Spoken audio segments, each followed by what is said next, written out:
ఉంటుంది.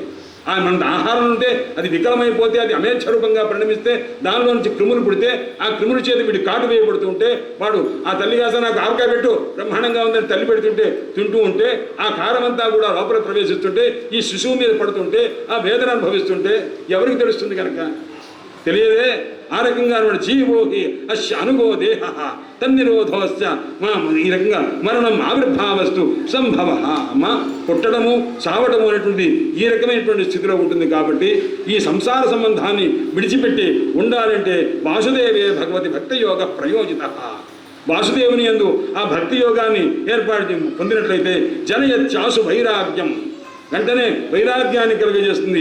అది ఆ జ్ఞానం దానివల్లే కలుగుతుంది. వైరాగ్యం కలిగిన తర్వాత జ్ఞానం కలుగుతుంది. జ్ఞానం వల్ల బ్రహ్మ దర్శనం, బ్రహ్మ సాక్షాత్కారం అవుతుందమ్మా. కాబట్టి నీవు ఆ రకంగా ఉండవలసింది అని ఎంత ఓపికగానో చెప్పారు తల్లికి. మొట్టమొదటి భక్తితో ప్రారంభం చేశారు, మధ్యలో ఈ తత్వములన్నీ చెప్పారు.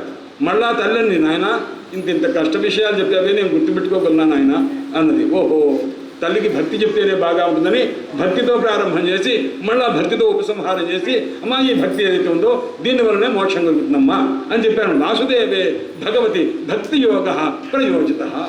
వాసుదేవుని యందు ఆ భక్తి యోగం ఉన్నట్లయితే అమ్మ నీకు బ్రహ్మదర్శనం కలుగుతుంది, బ్రహ్మ సాక్షాత్కారం కలుగుతుందని తల్లిని అనుగ్రహించారు. అనుగ్రహించిన తర్వాత ఆ తల్లి కాస్త ఆ గురుస్వరూపంగా భావన చేసి అని నమస్కారం చేసి, నాయన ఎంత గొప్ప స్థితి నాకు అనుగ్రహించావు అని చెప్పి ఆ తల్లి కాస్త బ్రహ్మజ్ఞాన సంపత్తి కలిగింది. అందువల్ల సమాత్ర బ్రహ్మవాదిన్య, తన తల్లి ఎవరయ్యాను? బ్రహ్మవాదిని. అంటే బ్రహ్మతత్వాన్ని నిరంతరం మాట్లాడుతుండేటువంటి ఆమెని బ్రహ్మవాదిని అంటారు. వేదాల్లోనే ఉంటారు. అపాల ఇత్యాది మహాతలు ఉన్నారు కొంతమంది, వాళ్ళు నిరంతరము బ్రహ్మతత్వ విచారం చేసేవాడు. అలాంటి వాళ్ళలో ఈ తల్లి కూడా ఉన్నదయ్యా.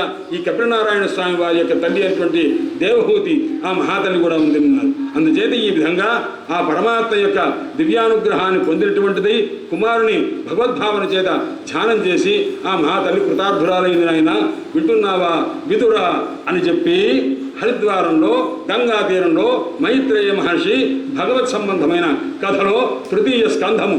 ఈ తృతీయ స్కంధంలో 2 ప్రకరణాలు. హిరణ్యాక్ష వధ కథ, అది పూర్వమీమాంస.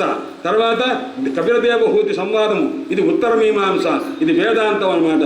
ఈ రకంగా 2 ప్రకరణాలు పూర్తి చేసి 4వ ప్రకరణంలోకి వచ్చారు. ఇవన్న భగవన్నామ సంకీర్తన 2 నిమిషాలు చేయండి.